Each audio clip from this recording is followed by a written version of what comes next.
New York সিটির Manhattan বরোর east side neighbourhood এখন যেন ডাকাতদের অভয়ারণ্য।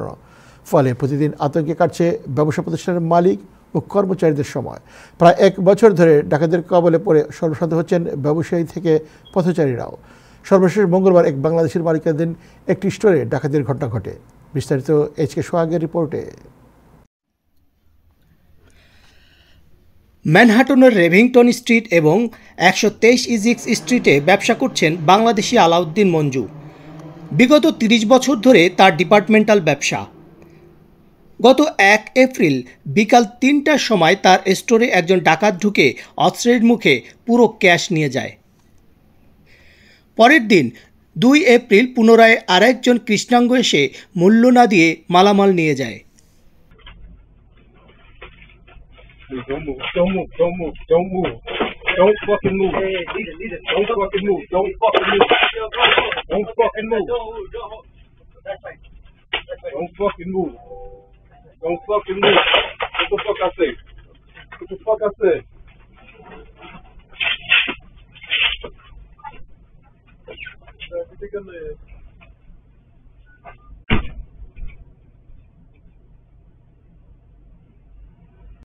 Bitch, shut the fuck up. Now give me the fucking shit that I wanted to have. Stupid bitch. You gotta pay for it, yo. Yeah, you pay for this dick. Yo, you gotta pay for it. Nigga, just do something. Nigga, I slap you. David! David! Touch! You gotta pay for it. I ain't got time for this shit.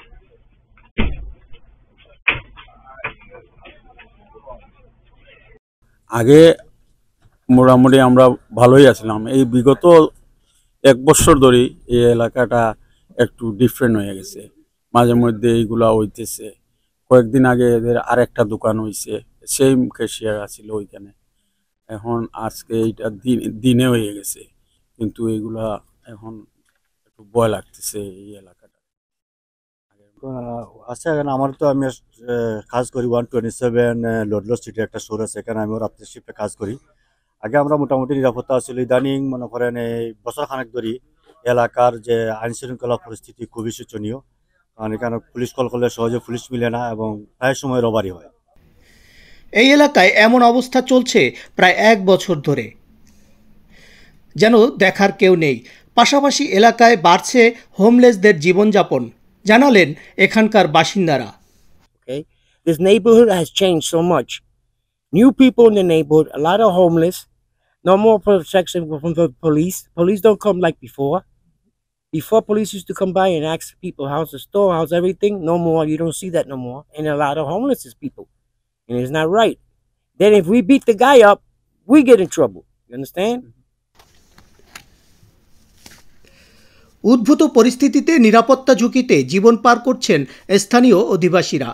বিশেষ করে বাংলাদেশি ব্যবসায়ীরা এই নিরাপত্তা ঝুঁকিতে আছেন বলে জানান স্থানীয় বাংলাদেশিরা। পুলিশ কল করলেও তেমন সাড়া মিলছে না বলে অভিযোগ করেন তারা। দিনের বেলায় যখন হঠাৎ করে আসছে, একটা ক্যান্ডি নিছে, এটা নেওয়ার সাথে সাথে যখন রেজিস্টারটা ওপেন করছে, সাথে সাথে গান ধরছে, গান ধরে পুরো রেজিস্টার ডয়ে শুদ্ধে সব আছে, সব নিয়ে গেছে, পুরো দিনে সেল যা ছিল।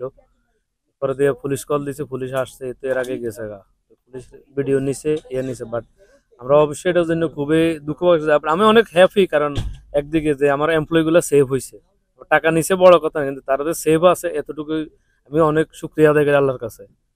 কিন্তু আমি চাই যে নেইবারে ইয়ের জন্য এইগুলো আমরা আশা করি না। বিগত 30 বছর তো আমি এখানে আছি, ব্যবসাতে আছি, আমরা চাই না এগুলো এইভাবে খারাপ অবস্থায় যাক, আমরা চাই এগুলোর জন্য উন্নতি। কিন্তু ইদানিং অনেক কিছুদিন থেকে এটা অনেক খুব খারাপ অবস্থা যাচ্ছে। এতে সিটি মেয়রও মনে হয় ঘুমাচ্ছে, কিন্তু কোনো কাজ হচ্ছে না, কোনো ইমপ্রুভ হচ্ছে না। আইন শৃঙ্খলা বাহিনীর জোরালো পদক্ষেপ এবং কমিউনিটি ও ব্যবসায়ীদের ঐক্যবদ্ধ হওয়ার মাধ্যমে এই সমস্যার সমাধান সম্ভব হবে বলে আশাবাদ ব্যক্ত করেন ব্যবসায়ীরা। এইচকে সোহাগ, টাইম টেলিভিশন, নিউ ইয়র্ক।